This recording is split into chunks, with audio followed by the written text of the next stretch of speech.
This is where we stopped it, right? Collection initializers. Array, just like you can initialize arrays, you can also initialize collections. It's a new feature that has been added in C# 3.0. We call it as collection initializers.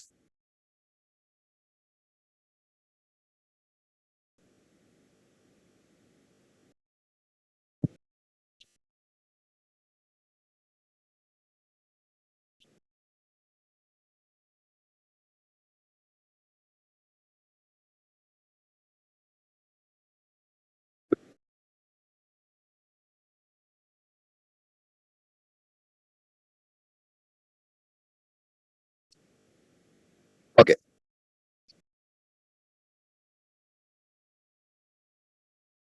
Now today, what I'm going to teach you is, just observe this.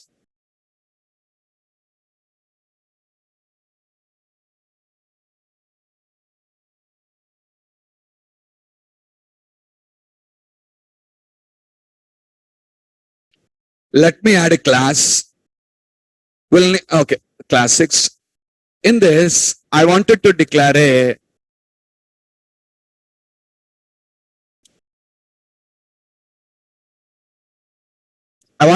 list with a set of values in it. I want to declare a list with a set of values. How many values are there? I don't know. Now the requirement is, I was asked to write the code. What code? Code for copying the values from one list to another list. What values should I copy? The values that are greater than 40.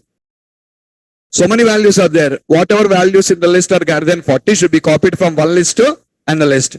See that 56, 98, 54, 79. These are the values greater than 40 now. I want to copy all the values into another list now. This is the task what is given.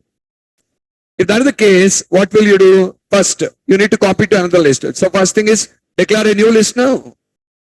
Okay, list of int.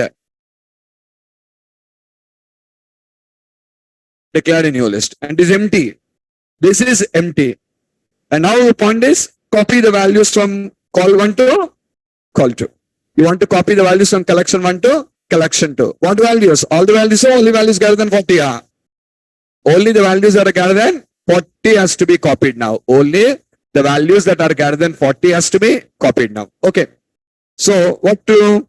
For each int I in call 1. You're picking one by one element from call 1. Now you're checking if I is greater than 40. If I is greater than 40, what are you doing? Call 2 dot add I. That's all your simple logic. You're iterating through each and every element in call 1, checking the condition. If it satisfies, that is added to call 2.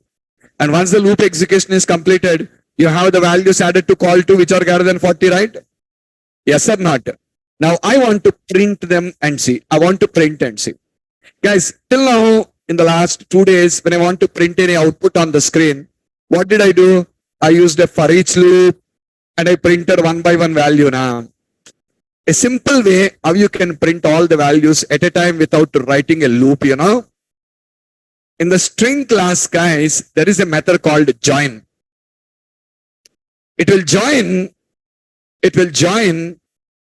the values that are present in an array or a collection also. It will join all the values that are present in an array or collection also. When you're joining, there should be some separator. Array, there should be some separator here. Otherwise, how do you differentiate now? So it will take 2 parameters here. The first parameter is, what is the separator? What is the separator? I want a comma and a space as a separator. Second, what do you want to join? I want to join the values present in call 2. I want to join the values present in call 2. Is it clear? So all the values will be comma separated now and will be returned for you in the form of a new string. They'll be returned in the form of a new string now, and simply see console dot write line, and you can call this. So what is it is? Nothing here. Again, you don't require to, again, you just don't require to write a for each loop to print. Simply you can call that and it will loop it and give you the result. You can see you get all the values greater than 40.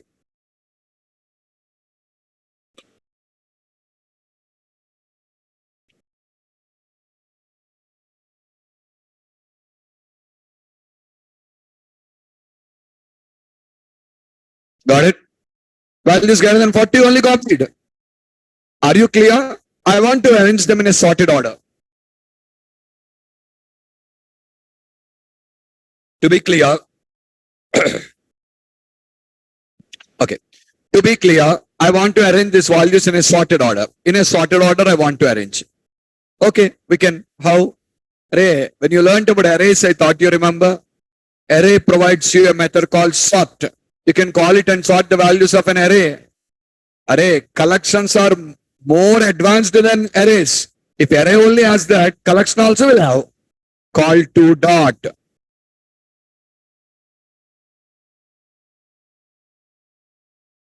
Sort.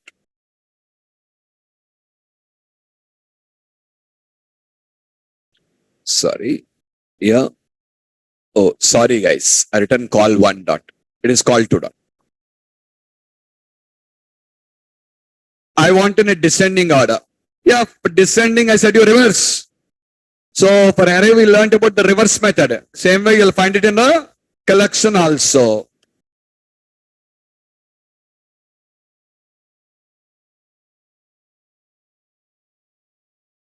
Call to dot reverse. You just call to dot reverse, and this is going to reverse you the values that are present for you in a collection. Is my point clear, all of you? Yes or not? Okay, this is how you are just going to arrange the values that are present for you inside of a collection. I hope it is clear. Fine, well and good. What next? Yeah, I got the things here. What is my requirement is? My requirement is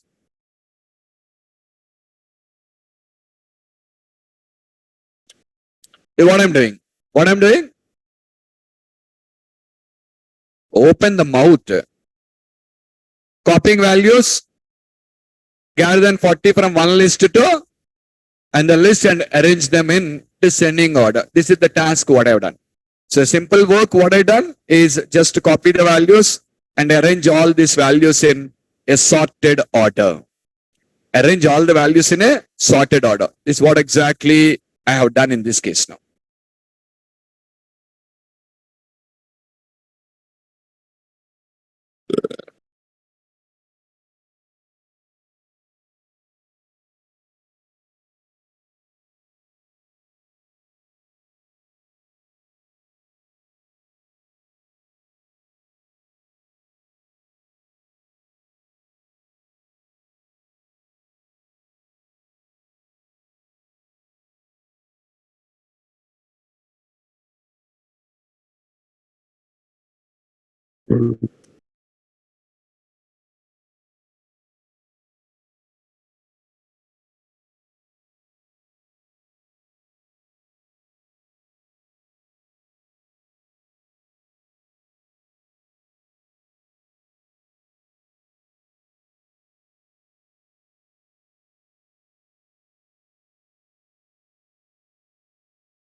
Just a second.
Now we have written this code with a collection.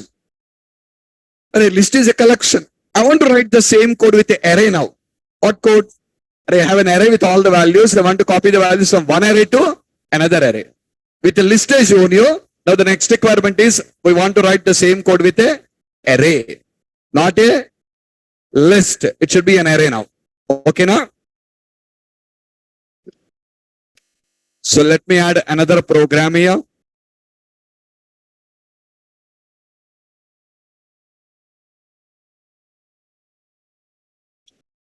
Static void main. Declare one array int arr is equals to. Now can I copy all those values and use here now? Same values only, guys. I'm using the same values. Done. You want to copy these values into a new array now. What values? Values greater than 40. But one thing about the headache with an array, you know, when you want to copy into a new list, you simply declare a new list here, right? No need to tell the size anything because it's auto resizing.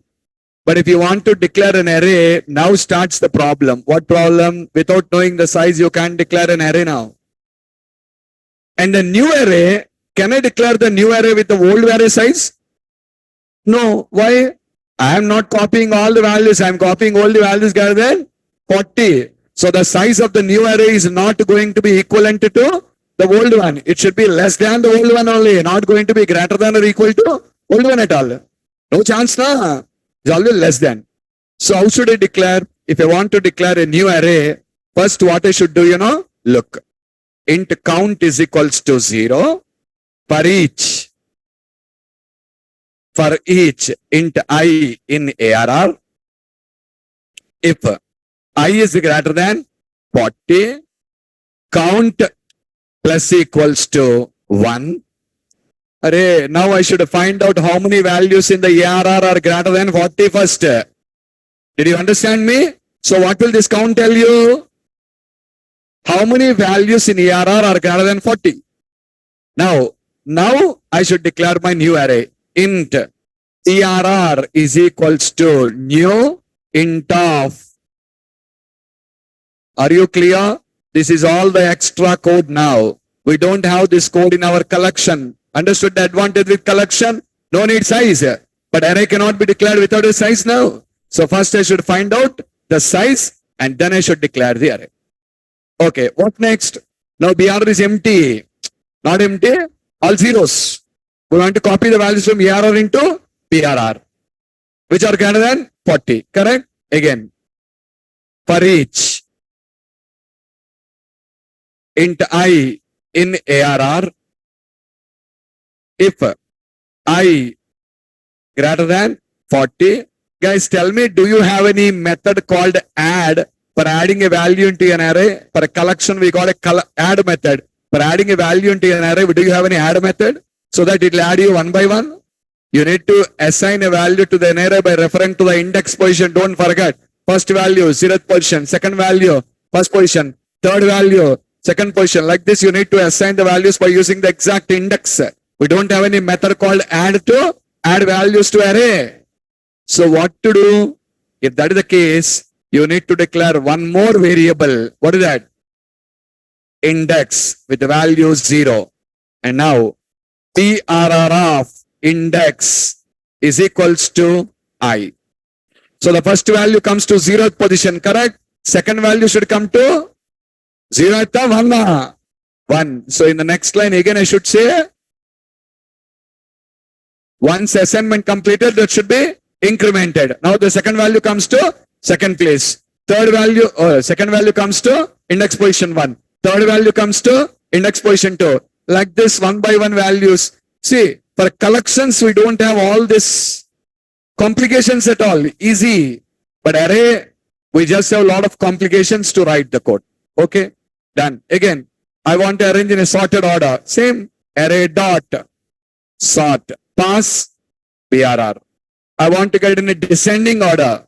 Again, array dot reverse BRR. Finally, want to print it. I can use the same code to print, guys. How did I print in the previous example? Remember, console dot write line string dot join. What is the first parameter I passed? Separator. Second parameter, the array whose values has to be joined. There the collection, here array. It's a overloaded method. You can pass an array also. You can pass a collection also. Both can be passed. Console dot read line. Run class 7. Nothing here. We have done the same code only. One example I shown you with a collection. One example I shown you with a array. That's it. What did I do here? Now also I done the same thing only. What's it?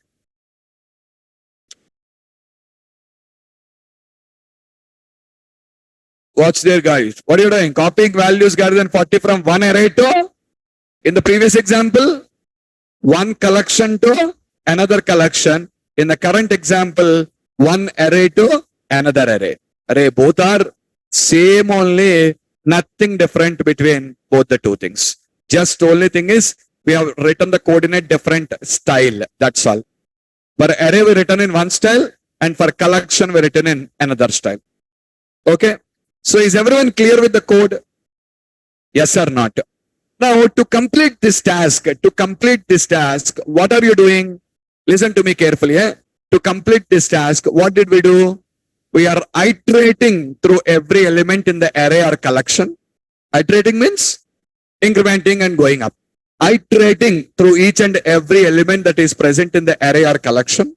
Next, checking whether that value satisfies our condition or not, and then we are proceeding to the next steps. Yes or not? What are you doing? We are iterating through each and every element in the array or collection. Next, checking whether that value is satisfying our condition or not. And if it is satisfying our condition, if everything is fine, then what are we doing? We are going to the next steps now. Got it? We call this coding style as imperative programming. What is that? Imperative programming. Procedural and object-oriented languages are a subset of imperative programming. Procedural and object-oriented languages are a subset of imperative programming. We call this as imperative programming, and your procedural languages and your object-oriented languages are going to be a subset of this imperative programming. Is my point clear, all of you? Yes or not? Okay. So this is the process of implementing the logic. Okay. It is imperative programming. For all of you, suppose these values are present. Right now they are present in an array or a collection. No, guys, think like this. These values are now present under one database table.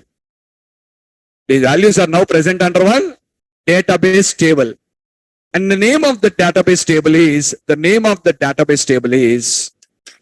table 1. The name of the database table is table 1. In the database table with the name called table 1, all these values are present. The table has only one column called column 1. And all these values are in that column 1 now. Got it? What is the name of the table? Table 1. Name of the column? Only one column, column 1. In that column, all these values are there. Okay? Now if I ask you a question, what is the question? Array, please. So table name is table 1. Column name is column 1. Under that, you have all these values now.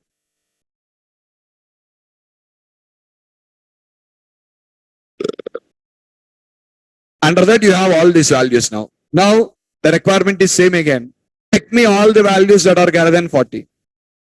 Pick me all the values greater than 40 in a sorted order. All of you know SQL now? Tell me a select statement for that to get the values greater than 40 in a descending order.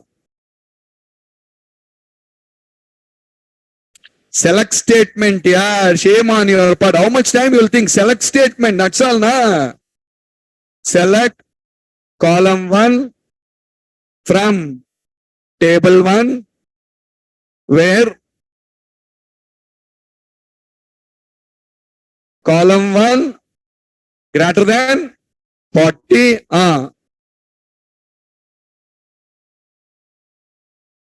Won't write anything directly ascending, descending. Order by brainless fellows. Column name first.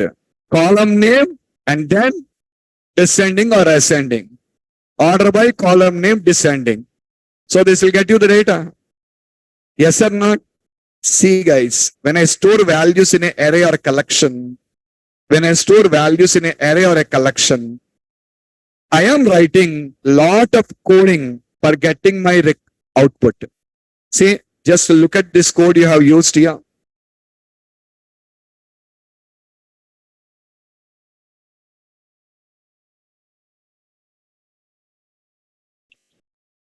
When the values are stored in an array or a collection,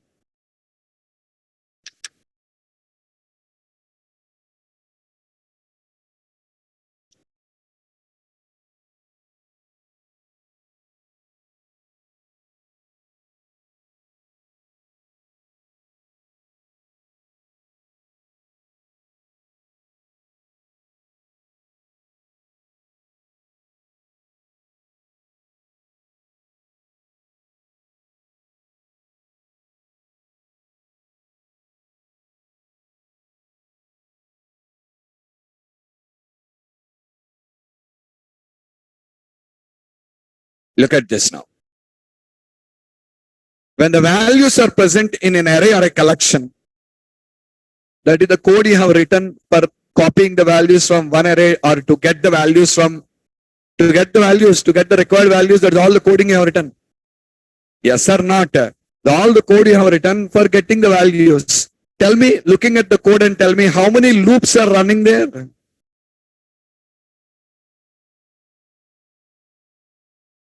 How many loops are running there? See guys, I could not see any response from the online students. Are you alive? No one is responding in online. Are you guys alive? How many? How many loops are running in that? Tell me the number, yeah. 2 loops is wrong answer. No. 4 loops are running here. There only you written 2 loops. Nah? How you are telling 1? 2 loops you are written there physically. Then what about the remaining 2? Array. In sort also will be a loop. In reverse also will be a loop. Without looping, can you sort in reverse? You can't do that. Nah? For sorting also loop should be there. For reversing also loop should be there. I did not write. I did not ask you a question. How many loops did I write there? I did not ask you. What did I ask? How many loops are running there is a question. So minimum 4 loops will be running there for you in the code. Am I correct? Yes or not? May say imperative programming. This is all called what? Imperative programming. In imperative programming, we need to focus on each and everything. We need to iterate through every element in the array or the collection. And then we need to continue to the next steps in the execution. So that is the process what we generally follow in the imperative programming. Clearer? And procedural and object-oriented languages. Both these two come under what? Imperative programming. Procedural languages as well as object-oriented languages. Both these two come under the concept of the imperative programming only.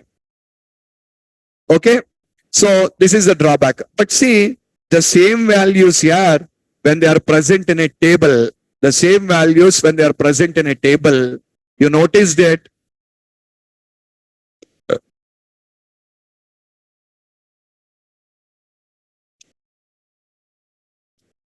you're writing a single line of code to get the data.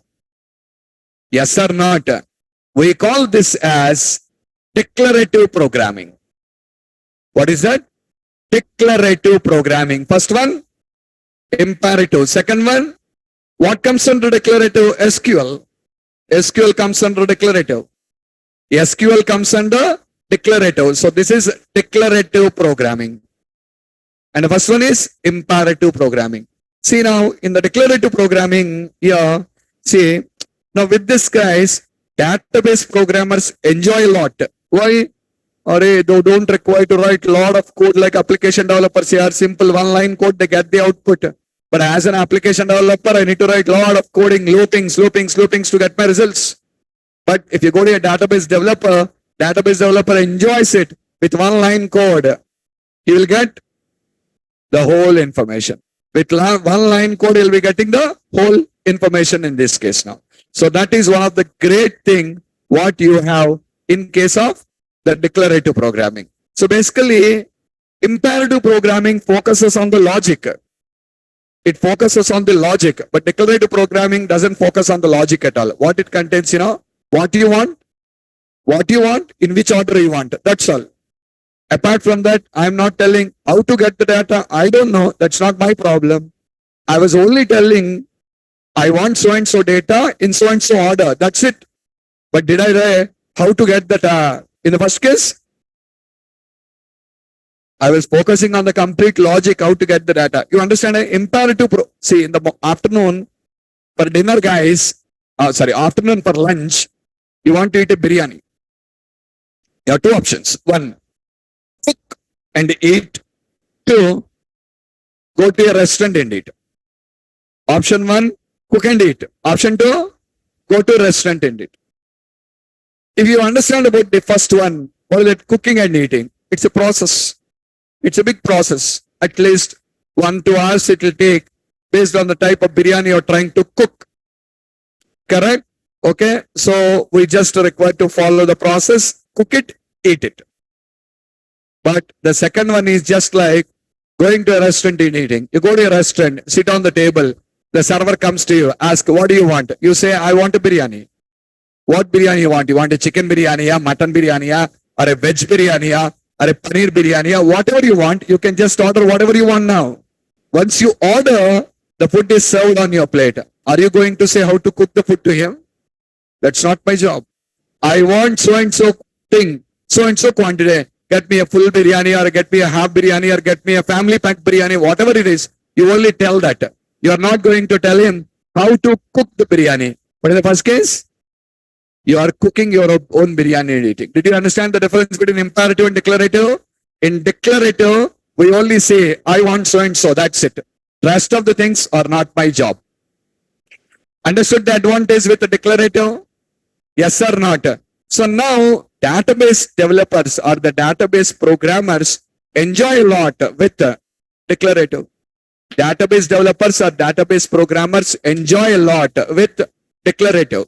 They're enjoying a lot with declarative. Why? Because they don't require to write any complex coding now. They don't require to write any complex coding now. Without writing any complex coding, they just only write one line of code and get the data. But guys, see the fate of us. Application developers like us need to write a lot of code now to fetch or to get the output what we are expecting. We require to write a lot of code now to get the data what we are expecting. So this is the major problem what you have in our code till now. Means there's a major problem what we have in procedural languages as well as object-oriented languages. And to resolve this, guys, to resolve this, what did Microsoft do, Microsoft has designed a new language, a new concept called as LINQ, Language Integrated Query. What is that? Language Integrated Query. Now, all of you remember, by using this link, now, we can also write queries. We can also write queries on arrays and collections. We can also write queries on arrays and collections. So what do you mean? Can I write a query on this array now? Exactly, that's what I'm telling. So without writing this much of code, you can write a query on an array.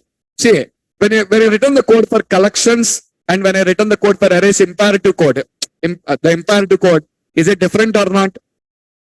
For array, extra finding the size, index variable, we don't have all those in collection. Yes or not? But now you can write a query on an array, query on a collection, both will be same only now. Array also same code, collection also same code. What we call LINQ, language integrated query.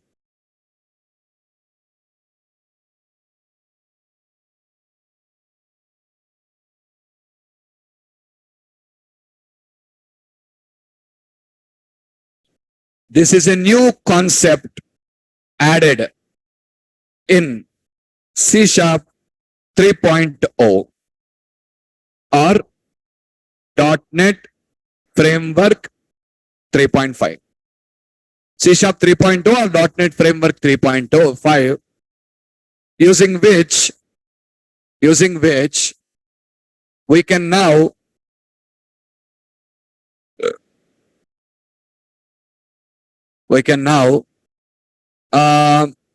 write queries. We can now write queries on a wide variety of data sources. Remember data source na? Data source means anything which is capable of storing the data is called data source. We already learned about it.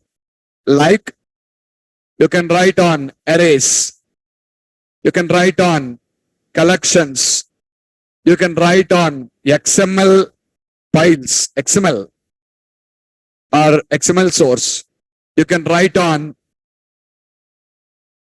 database. Okay, you can write your queries on a wide variety of using which we can now write queries on a wide variety of data sources like arrays, collections, XML, and database. Okay. LINQ is designed similar to SQL, but SQL is a language that can be used for querying on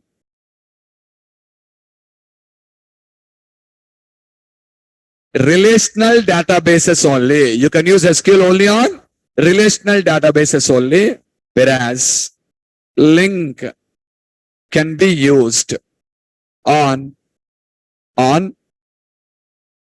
any of the data sources listed above. I already listed you the data sources to you. You can use on any of these things now. Arrays, collections, XML, and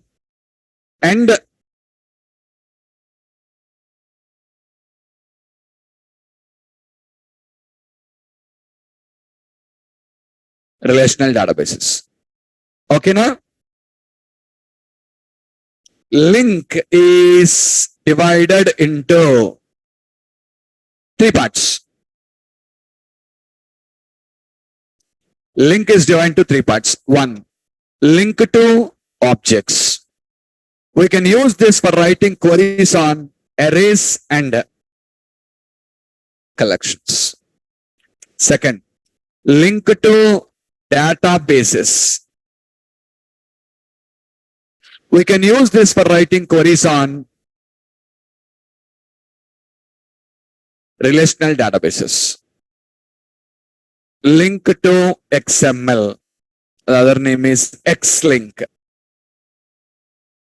We can use this for writing queries on XML source. Three options. And today, what are we learning now is LINQ to objects. LINQ to databases and all, we can just link to databases, link to XML. Actually, guys, I'll tell you, link to databases, I will teach you in your MVC classes, in your ASP.NET classes, I'll teach you link to databases. Meanwhile, I will also provide you an option. We will anyhow teach there. Meanwhile, for all of you, you worked with databases using ADO.NET now. You worked with the databases using ADO.NET, inserting, updating, deleting, procedure calling, all these things I taught you with ADO.NET now. You can do that with LINQ also. You can do that with LINQ also. I posted all the videos for you for that. How you can just design means in Windows development, web development. I'll show you. I promise I'll show you the web development, how to use link for database programming. I'll show you in detail in your MVC classes. We'll learn it anyhow. But for your convenience, if you want to use link in desktop applications, if you want to use link in desktop applications, I posted you nearly some 6 to 7 videos on it. So whenever after completing your C#, not now because now any of you are watching this multi-threading videos. After completing your C#, take your time and just complete your Windows programming completely. Next, database programming. Database programming with Windows I shown you now. Now the same database programming, how to write with link. I have the videos. Watch them. Is that clear? Yes or not? First do with edu.net. Don't miss that. Edu.net is important for us. Edu.net. After edu.net, now try practicing the same thing with link. How to use all the things. I'll show you link to objects. You practice link to databases. But still this link to databases will be explained for you in detail when I go to your ASP.NET. Okay now? But there I'll show you with web. But I am asking you to watch with desktop. With the desktop, watch it. With web, I'll show you. Okay? Fine. So these two we'll learn in our ASP.NET here. Ignore them for time now. Now we are focusing only on link to objects. How to write a query on arrays and collections. How to write queries on arrays and collections. Okay? Watch it. So we are learning link to objects. This is specially designed for writing queries on arrays and collections.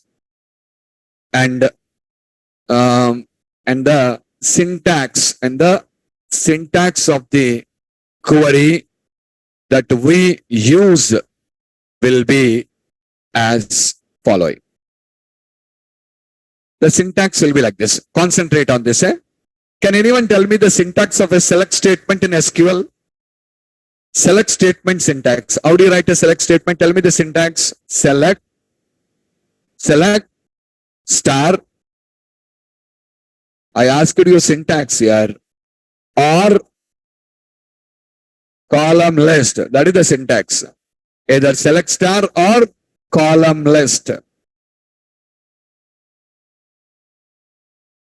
From table name, not mandatory, but actual syntax as alias name. Table can have an alias na as alias name. Afterwards,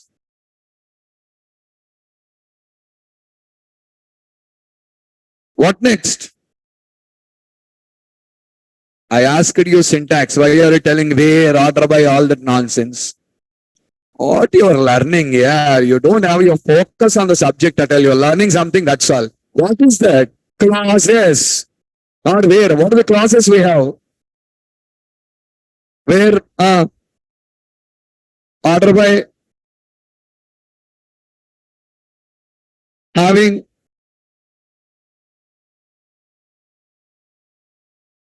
group by, 4 clauses. Like is not a clause. And remember, when you're telling the clause, tomorrow someone asks in the interview, tell the clauses. You should not tell how you remember. That's a blunder. Where, group by, having, order by. Don't change the sequence anytime. So you remember something, where, somewhere, having, somewhere. Don't tell like that. That's wrong. What you should tell? Where, second clause, group by, third clause, having, fourth clause, order by. But your teacher have already said you about that. This clause sequence cannot change. If you write these clauses, they must follow the sequence there. Where clause, group by clause, having clause, and the order by clause. All the 4 clauses should come for you in sequence. Okay? Fine. So select star from table name. This is how you write a query on your SQL. How do you write a query on arrays and collections? The syntax will be like this, guys. Watch it. Actually, link queries will start with from. the query will start from here. What next? Table name as Elias name. It's just a reverse, guys. Elias name, okay, in, not as a in.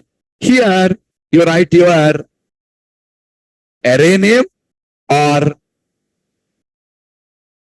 collection name. Understand? From is from only. So first Elias came first. In the place of as what came? In. Table name. Now, my array name or the collection name. My array name or the collection name now. What next? Clauses. The next thing is clauses. Means from here as it is, it came now. Little bit jumbling of the words, that's all. What next? Select. Now, select. We don't have star, guys. Star means all the columns, correct? Here, in the place of star, we should write the Elias name. Say, tell me one thing, You declared an integer array, you declared a string array, or a string list. Do you have any column names? You don't have column names now. Then we don't have column names. How can we use column name now? In my query, column name is required. I cannot use a column name now. So wherever you need a column name, you will have a Elias name there. Wherever you have a column name, you have a Elias name. Select Elias name is nothing but select star. Select star. Okay. Suppose if column names are there, why will I have column names, sir? You will have, I'll show you. Wait. When column names are there, and I want to get selected columns, then we should say or select star or column list now. Elias name is star or new curly braces list of columns. That is the query. That is it. Actually, guys, when you look at this, it will be a little bit confusing. Why, all of us are familiar of writing a query in a particular style. Suddenly changing that is going to be complicated. When I was studying my master's in business administration, we have a subject called as a customer psychology. So a professor from Andhra University is a retired professor actually. He just came for our college for giving us for teaching that subject. He's a guest lecturer. He came for us to teach that subject. I still remember the words what he said the first day. The first day when he was teaching the subject, he said one point for us. What do you know? Human brain will never accept a change. Human brain will never accept a change. What is that? Everyone wants a change, but no one will be ready to change. Did you catch my point? Everyone wants everything to change, but no one will change. They won't change. They expect the change from others. You see, you just go on a road, heavy traffic road, and you have a lot of traffic there. Suddenly, a news channel came there, put the mic before you, and asking, do you feel the traffic is very hefty? Do you feel is the police not controlling this? And everyone start giving lectures. Yes, the police department is not taking care of it. The government is focusing only on writing the chalanas and collecting the money, but they're not controlling the traffic. All people say, but are you following the traffic rules perfectly? First question yourself, are you following the traffic rules? Are you stopping your vehicle before the zebra crossing? You just jump up signal, miss half of the road, people will go off there. You don't follow the traffic rules, you don't follow signals properly, you go in a wrong route. And when you do all these mistakes, you don't have a right to question other people first. First, you should change. When the change should come from yourself, not from others. See, people generally in one movie, not in one movie or some article, some video, just watched it. Like political corruption, when they talk about political corruption. When we talk about political corruption, the speaker speaks about this. I think in a movie, this is seen. The speaker speaks about it. People don't have a right to talk about political corruption. People don't have a right to talk about political corruption. Why? You people are corrupted first. Why you talk about political corruption? People, most of the people don't vote today without bribes. You are not voting without bribes. And how you just have a right to talk about political corruption? The change would come from our side first, not from the other. If you change, then only others will change. So that's what. The one thing is, human will never accept the change. We want everything to change, but we won't change. So see, till now in India, we have a left-hand drive, correct? In other countries, it is a right-hand drive, guys. In other countries, there is a right-hand drive. Suddenly, what the government decided, the government decided, let us go to the international norms now. And the government decided from September 1st onwards in India, also right-hand drive is implemented. Are you clear? From September 1st in India also, we are implementing right-hand drive. Understood my point? If that is the case, next day morning, you will see a lot of accidents in the newspaper now. Why? Our subconscious mind or our brain is tuned for a pattern till now to drive your cars in vehicles in the left-hand side. Suddenly, all of a sudden, you change to right-hand drive means, even though you drive, our subconscious mind will not accept that immediately. So you'll automatically try to go to left. And in this process, you will be meeting with a lot of accidents now. So that's what. Human brain never change. It takes time to change. These are all going to be serious issues. They cannot immediately change. Right? It's not easy to change from left-hand drive to right-hand drive. Yeah? It cannot happen in a country like India at all first. With a huge population. So, now also, the same why I'm telling that, we always tuned our mind to write a query starting with a select. But now you see, you're ending the query with select now. Your queries are ending with select now, not starting with select now. Select off. They're at the last you're writing. Your clauses, your query starting with where? From. From is something what we use in the middle. That's what. To get acquainted to that, it takes time for us. But both are same here. The keywords are a little bit jumbled from here to there. That's all. Other than that, there is no difference between an SQL query syntax and a link query syntax. Both are exactly the same. Okay. So you see now, all of you, just if you observe, this is my array, right? Now I wanted to write a query on this. Okay, come on, follow me. First, should start with what? From. Alias name. Any name of your choice. I. Next, in. Come on, yaar, open the mouth, sir. What comes? What is your array name? ARR. Clauses. Mandatory or optional? Mandatory or optional? Optional. Okay, leave them. Select. What next? Alias name. Select star. If you want all the things to all columns. We have one column only. We don't have column name also. Simply say select type. This query will fetch you all the values of the collect array as is. All values will come as is. Now you want to capture the results, where TRR is equals to. That's it. You get all the values now. All values. Sir, I want all the values, fine, but I want all the values greater than 40 now. Okay. You want all the values greater than 40, huh? From I in ARR. Now clauses should come now. Where I greater than 40. This is what I said here.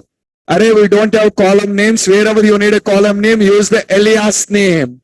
That's what. I greater than 40. Select I. What did it fetch you? Values greater than 40. The values greater than 40. Now these values should be arranged in a sorted order now. I want to get them in a sorted order. Okay, we'll get them. TRR is equals to from I in ARR. Where? I greater than 40. Next. Order by I. Order by column name. Order by is a single word. Don't divide it. No worries. When you write in the Visual Studio, IntelliSense will show you. No worries, IntelliSense will show you. We have a clear IntelliSense support there, so it will show you the spellings and all. Order by I, select I. What do you get now? All the values greater than 40 arranged in a sorted order. Ascending or descending? Ascending. Now I want to get descending now. You want to get descending? Okay. is equals to from I in ARR, where I greater than 40, order by I, descending, select I.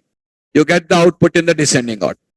You get the output in the descending order. And watch here, guys.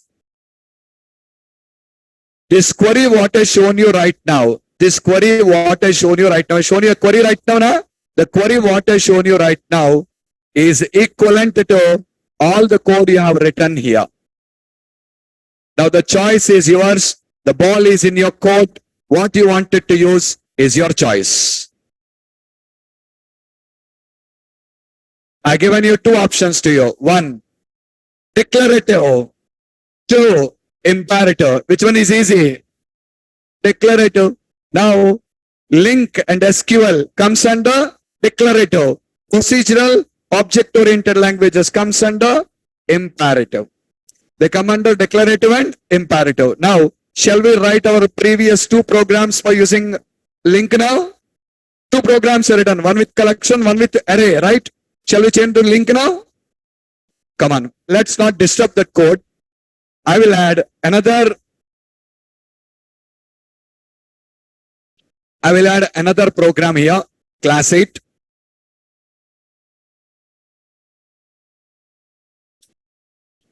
Static void main. Do one thing. First you declare collection, copy this, guys. Paste it here. Next program used an array, copy that also. Paste it here. Both are here now. Array also present, collection also present. Now first we'll try with a collection. Okay? Watch it. Where call 2 is equals to from I in call 1. Where? See, IntelliSense is showing you. Where came in the list now? Where? I greater than 40. What next? Order by I. So complete IntelliSense support is available. You don't require to bother what is the space. Should I use a space there? Spellings are all are shown to you. Descending. Select I. You got your output? Next. Console dot write line string dot join comma space called. You're trying to print the values of the collection now. Okay, so done with this. Now come to array. Same code, guys. Where BRR is equals to from I in ARR, where I greater than 40, order by I, descending, select I. Console dot write line string dot join.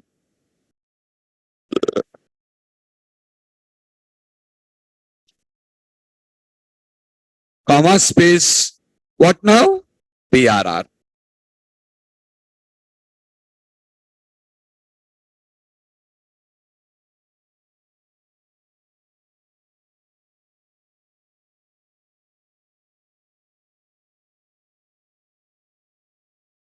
You get the same output now. And the code is same for both or not? The same is the code is same for both.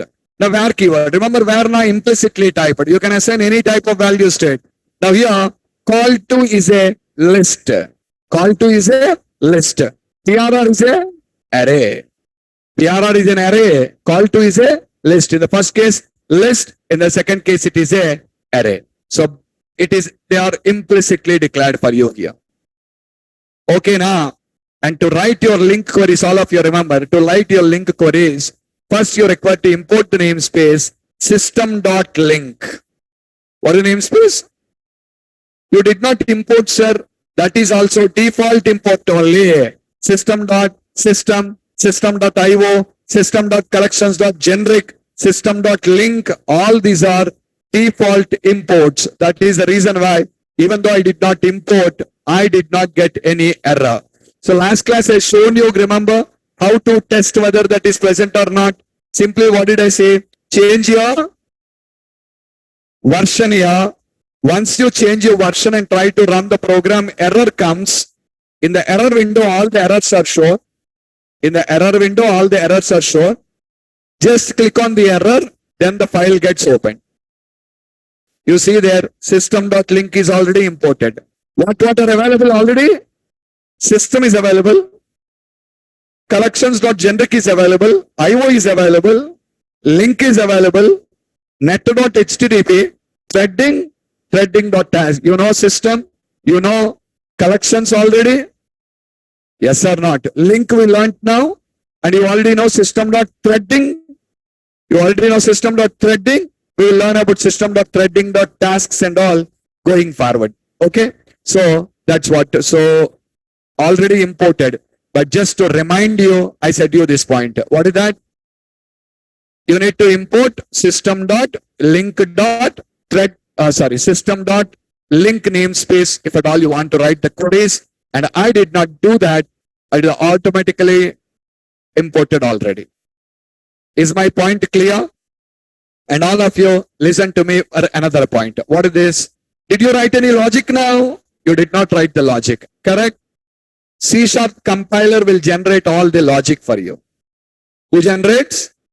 C# compiler will generate all the logic for you. You are not responsible for writing any logic there.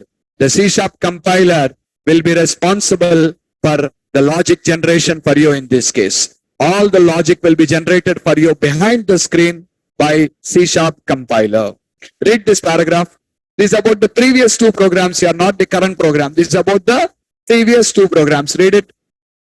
In the above two programs, we are filtering the values of a list and array, which are greater than 40, and then arranging them in descending order. To do this, we have written a substantial amount of code, which is the traditional process of performing filters on arrays and collections. Array filters only now we have done searching. Searching means filtering only now. So what you exactly done is filtering. Okay. So in the previous days, there is a process of you are just going to do filtering. Next paragraph.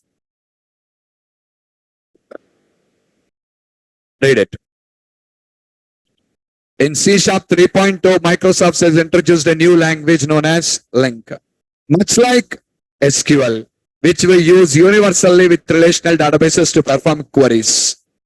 Link allows you to write query expressions similar to SQL queries that can retrieve information from a wide variety of data sources like objects, databases, and XML. You can just go for getting the data from a wide variety of data sources like objects and all these things.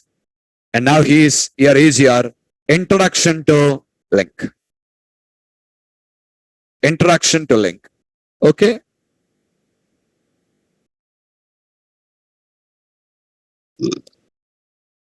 Read it. Link stands for energy. Lazy, energy. Louder.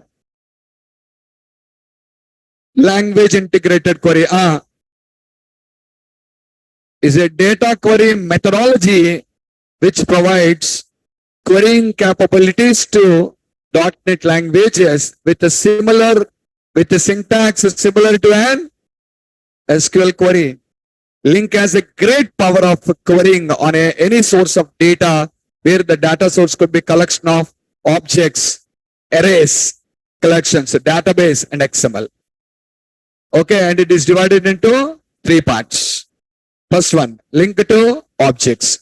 Use it to perform queries against the in-memory data like an array or collection. Link to XML. Use it to perform queries against an XML source. Link to databases. Under this, we again have two options. What are the two options? Link to SQL is used to perform queries against relational databases, but only Microsoft SQL Server. And this only I posted videos for you how to use this and interact with the database in the Windows application development. Second one is used to perform queries against any relational database. Did you understand the difference? Link to SQL can be used only on SQL Server. Link to entities can be used on any relational database. I will teach you both these two things in your MVC. In the ASP.NET, you'll learn both. Clear? Meanwhile, what I am asking you to do is get an idea of link to SQL with desktop application development, watching the videos. And those videos are the last videos in the series. 60 videos now. Basically starts at 53, I think. 53 is about link, introduction to link, what I explained you. From 54 onwards, link to SQL. From 54 onwards, the videos are linked to SQL. Okay, just what? Start from 53 only. What I explained to you today, the same thing only will be available. Link, what is link and all the things. Okay. Yeah. Next, advantages of link.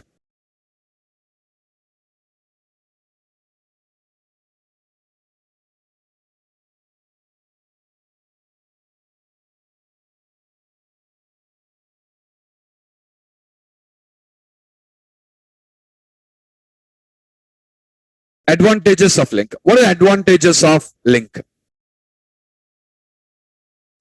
Just a minute.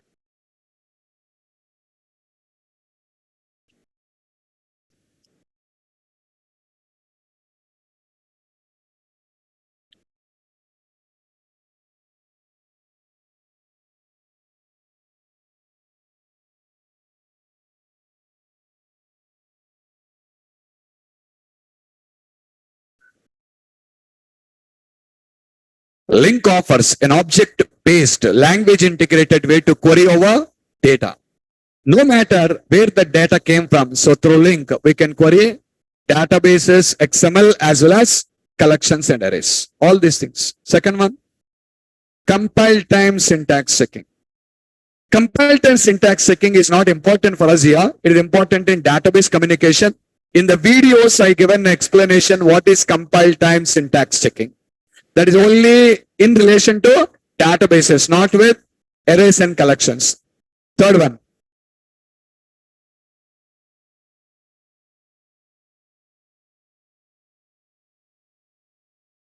It allows you to query collections, arrays, and classes in the native language of your application like VB or C#. Array, you're writing all your queries in C# syntax. Now understand. You're writing all your queries in C# syntax. Suppose you want to write a AND condition in a where and you use a C# AND operator, not SQL AND operator. You want to use an OR condition, C# OR operator, equality, double equal, C# equality operator. All are C#, not SQL. But recollect yourself in ADV.NET. All your code you written by using SQL syntax, not C# syntax. But here we completely adopt only C# syntax. SQL is not for business. We don't use anywhere at all. Okay. So that's the very important thing to remember.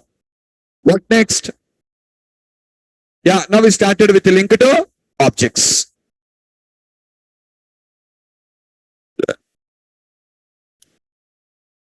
This is designed to write queries against the in-memory data like an array or collection and filter or sort the information present under them. Syntax of the query we want to use on objects will be as following. Already said you the syntax from. You can alias name here. Any name you can give here. Something we used I there, I greater than. But I is which type, sir? That will be a doubt. I is which type? Because you are writing I greater than 40. I is integer type. Why? Because the values in your array and collection are integers only now. Did you get my point? That is why, guys, on I you are able to say I greater than 40. Otherwise, if I type is not known, can you use an operator wherever you want? For every operator to use, operator method should be there. Yes or not? So I is which type? Integer. It's an integer. I'll prove you. Watch. Put your mouse on I. Range variable int I. What is the range variable? Range variable means the scope of the variable is only in that line. That's all. The scope of that variable is only in that line. Block variable in that block. Class variable, whole class. Range variable means in that line only. Out of that line, you can't use I anymore. Did you get my point or not? Out of that statement, I is not accessible to you anymore. Suppose here, if I try to say console.writeLine I get error here. What is the error? I does not exist. We declared it now. That only I'm telling you. The scope of I is only in that line. That is what we call as a range variable. It's a range variable. Okay. Okay. Elias is clear now? This is clear? I shown both array name or collection name. This is clear? Clauses. What are the clauses in SQL? Where? Group by, having, order by. But clauses in link are only 3. Where?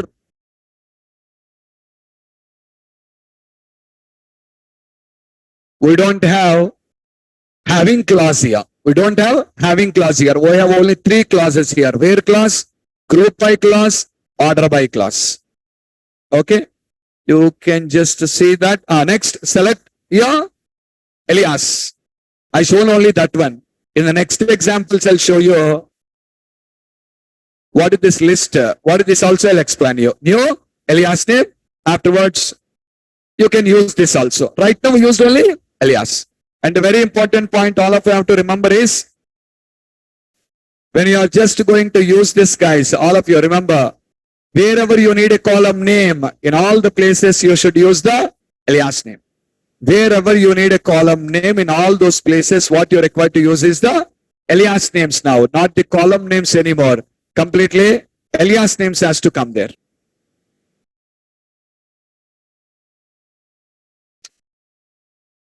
Read this note, guys.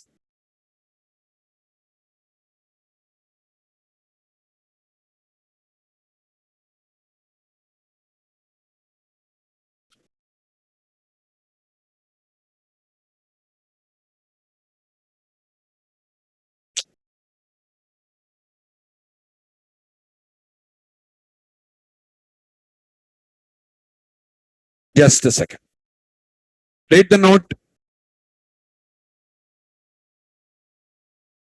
The values that are written by a link query can be captured by using implicitly typed local variables. So in the above case, call to and BRR are implicitly declared collection and array that stores the values retrieved from the query. Retrieved by the query.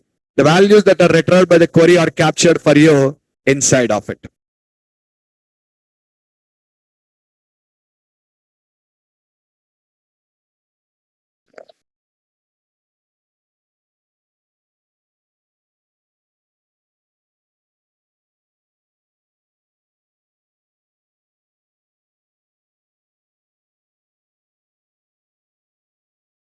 Yeah. Fine. Next thing is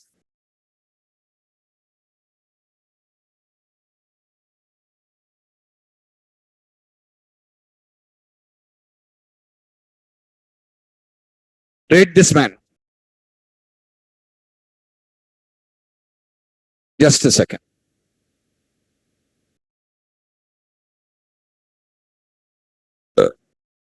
Member variable means field here. Member variable means field. Read this. In traditional process of filtering data of an array or collection, we have repetition statements that filter arrays focusing on the process of getting the results. That's what you written multiple loops here to get your results. That is iterating through the elements and checking whether they satisfy the desired criteria.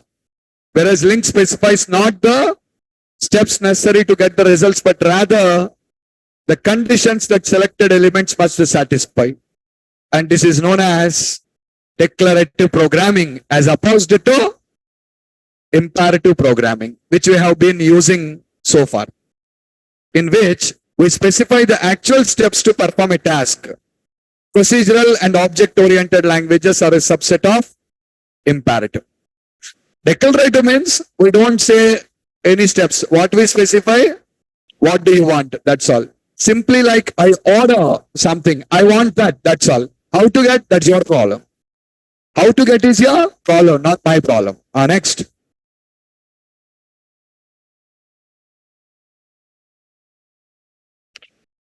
The result should consist of all the integers in the list that are greater than 40. but it does not specify how to obtain the result. C# compiler generates all the necessary code automatically, which is one of the greatest strength of LINQ. That's what I already said you. Who generates? Who generates? The C# compiler is actually responsible in doing that for you. The C# compiler is actually responsible in doing that for you. You are not responsible for doing that. You're not responsible for doing that. All that will be done by the C# compiler in this context. Is my point clear?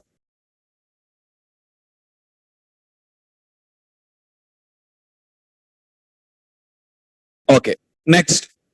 Yeah, another important point, guys. Read this. LINQ providers. Read it. The syntax of LINQ is built into the language, and a LINQ can be used in many different contexts because of the libraries. There are libraries available, providers. A LINQ provider is a set of classes that implement LINQ operations and enable programs to interact with data sources to perform tasks such as sorting, grouping, and filtering. And that library only are system.data. That only system.data. Okay. We imported that system.data in our code. Okay, just a minute. System.data is the LINQ provider or library that we need for writing queries in our code. Is that clear? System.data is the LINQ provider, is basically the LINQ provider or the library, and we need this library for writing our queries in our code. Okay, tomorrow I'll show you more examples on this here. In that process, I'll show you where the column names will come. Right now, column names will come, where column names will come. I'll also show you how to use group by class, having class, all these particular things, how we apply on this, we'll see tomorrow. Okay, let's stop it here. We'll continue tomorrow.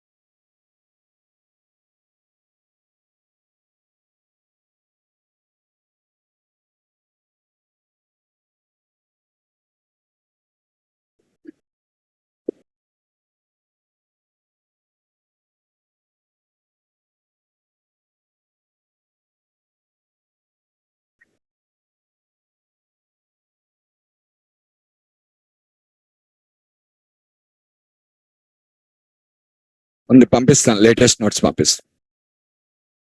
ఏది ఎంవిసియా? ఇంకెవల పంపిస్తాను, ఇస్తాను. దానిలో addings చేస్తున్నాను. Mostly Monday holiday అని ఉంటుంది అనుకుంటా. ట్యూస్డేకి మొత్తం notes ఇచ్చేస్తాను.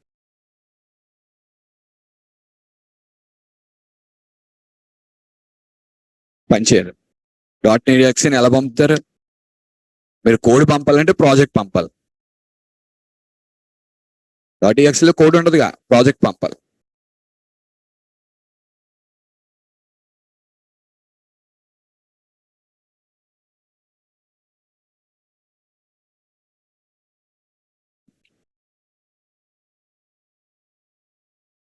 Both are same, different styles of writing the code, Sivanand. These are two different styles of writing the code. Both are same.